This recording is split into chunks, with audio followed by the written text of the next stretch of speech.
So experiments, we like to do experiments here on the family plot, don't we? Yes, we do. All right, so this is our experiment bed. So you want to tell us a little bit about the experiment we're doing? So what we're doing here is we're testing 8 different kinds of soil to see which one works best in raised beds over a 3-year period. Nice. Now we're half a year into the first year here. Okay. So we're 5 or so months in, half a season. Yeah. And we've got some interesting results. Let's just go down the line here. Okay, sure. And we have 8 different soils. This one right here is Miracle-Gro raised bed soil, and it's actually performed really well. Yeah, it looks good. From the beginning, the plants grew well in it, and they've always looked healthy with the exception of our poor petunia. Yeah. But the petunia did poorly in every single bed. So that's not a mark against this particular soil. Okay. But as of right now, we have peppers. There's a little pepper on there. It'll grow. The tomato took off and went nuts right away. Zinnias are looking good. Yeah. Overall, so far in the first 5 months of use, it's performed pretty well. Okay. Now, it does have a lot of fertilizer in the soil when you start to use it. Okay. So that is an advantage for it. I don't know if that's going to pan out in the next few years, but for now, it's doing great. Okay. For year 1. Got it. Okay, let's go over here to the next one. And this one is what is called topsoil in the Mid-South. It comes in a green bag, and it's basically shredded pine bark, finely shredded. I was hesitant that it was going to do okay because there's no water holding capacity, there's no nutrients per se in this soil. And actually at the beginning, along with a lot of these amendments that we actually put in completely, it did really bad. The plants looked very yellow, and they almost died. They've kind of recovered now. Yeah, they have. Now, something that I did do is I didn't want all the plants to die. So I went in and once a month I've been putting 2 tablespoons of nitrogen on each of these beds. Okay. So including the Miracle-Gro bed, which probably already had a lot of fertilizer in it, but just to try and keep it even across the experiment. Right. So a couple weeks after I had put on the nitrogen, this bed had recovered. But if you look, it's still a little bit smaller than the other beds. It is, yeah. In the last couple weeks, it's kind of caught up a little bit. Okay. So let's go on here to the next one. This is black cow, which is manure. Yeah. It's intended for an amendment, just like the topsoil. But a lot of people think, oh man, if it's good as an amendment, maybe if I fill my whole bed with it, it'll be amazing. Well, I can tell you that's not the case. Because just like the topsoil, the black cow, the plants initially were stunted. They were small, they were yellow. Once again, I added nitrogen like the rest, which might have saved them. In the last couple weeks, it too has kind of started coming back and recovering a little bit. That's good. We'll see what happens. If you notice on it, it's actually sunk quite a bit. Yeah, sure has. Part of that is probably just the soil itself is settling, although you can't call it soil because it's not. Yeah. But part of it is that it is continuing to decompose. Right. And as it decomposes, it gets smaller. So I'm curious to see by the end of the year how low we are in the bed on this. Yeah. And I will say the plants actually look good. Yeah, the plants look good. Now, now the plants look really good across all of them. Right. And actually, I think part of our problem might have been, and part of the problem with the petunias is that we had a really wet spring. Right. And so they didn't like the water. Okay. Let's move on here to the next one. This is leaf compost. So essentially shredded up and composted leaves. It kind of has the same problem as the topsoil. Sure. There's not a lot of nutrients in composted leaves. And the water just goes through it really fast. I would say that it was the worst of the group early on. The plants were stunted, they were yellow, they were just about to die. And some nitrogen kind of helped pull through. You can see that the tomato plant here is the smallest of all of them at this point. The zinnias are not very big. No, the pepper still has some yellow leaves. Like it does not look happy. You know, it does not look like it's been in the ground for almost 5 months now. No, it does not. It looks like I just planted it. Yeah, it does not. Also, we have our salvia right here. It is about the same size as when I planted it. Wow. It hasn't grown much. The marigold's doing okay. It's doing all right. Yeah. But you can see that, you know, this is a great amendment to loosen soil. It's not something to fill your raised bed with. Right. Now, in future years, as it breaks down more, we'll see what happens. We'll see. But it's also settling quite a bit as it continues to cook down, as they say. Let's move on here to the ProMix. A lot of people ask about ProMix at the office. Yes. Yeah. So ProMix is a mix. And by the way, it's called ProMix here in the Memphis area.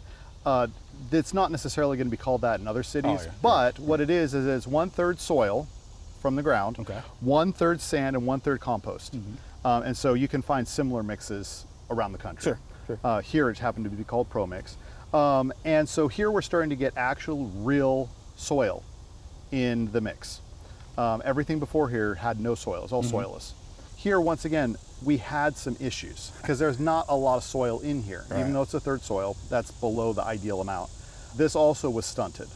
Now, ProMix is intended as an amendment, not as a standalone planting medium, but a lot of people think it is. Same thing, stunted growth early on, yellow. I think the nitrogen probably saved it. Just let the plants pull through to where they got more. Okay. But you can see the tomatoes small. The zinnia's doing pretty good. It's pretty big. Salvia's doing great. It's doing very well. You know, the pepper plant is not doing much. It looks stunted. Yeah, it's stunted for sure. But the interesting thing is that here the petunia actually has survived. Yeah, it's trying. Yeah, it's trying. Yeah. And the marigold looks about like all the rest of them do. Yeah. Marigold seems pretty constant in all this. Right, sure does. Okay, so let's go here to the next one. All right. So here we have what's called garden mix. Okay. So this is, once again, this is a mix. It is 1/4 soil, 1/4 compost, 1/4 pine fines, and 1/4 coarse sand. Oh, okay. So once again, this is intended as an amendment, not as a soil, but a lot of times people make the mistake of thinking it's a soil, and they're like, oh, I'm just going to grow in this.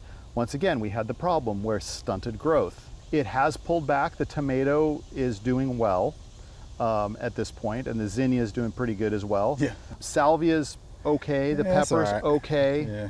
the marigolds okay. The petunia is barely hanging on. Yeah, barely hanging on. So this was, once again, it's a mix. It's not a soil. It's an amendment rather. It's not a soil. So let's move on here to the next one. So this one, we're starting to get into what I consider to be a real mix here. Okay. So what this is this is half soil and half garden mix. Okay. So it's got a little over half real soil in it. Okay. And it is one of the better ones. Okay. You see that? Yeah, you can see it. The zinnia is doing great. The tomato's growing. Yes, good. The salvia is going nuts. Yeah, it looks good. The pepper is small, but okay. Yeah. Now this also had a little bit of a problem early in the year with starting to be a little yellow. Okay. As we started to grow, but it popped out the fastest. Okay. Of all of the mixes that we have. So it's responded very well. It responded well. Now this is close to what a lot of horticulturalists think would be the ideal mix, which would be to have, you know, over half soil and then add coarse sand and compost. Pine fines are basically what we had in topsoil. That's what pine fines are, but ground up, finely ground bark. Okay. It will decompose as well, but it creates a lot of pore space in the soil for the plant's roots to be able to grow through it easily and get the nutrients they want, and especially get oxygen. Yeah. Plant roots need oxygen. You know, if they're sitting completely buried and isolated, they can't grow. They're going to suffocate. Right. So pore space is what we're pore looking space. for. Pore so space, this is what a lot of horticulturalists think is ideal. Once again, I'm curious to see how this does in year 2 and 3. Well, we're going to find out. And so here now we got the last one. Yeah. And so this last bed, this is 100% soil. 100%. Now, caveat, I don't know where this soil came from. Okay.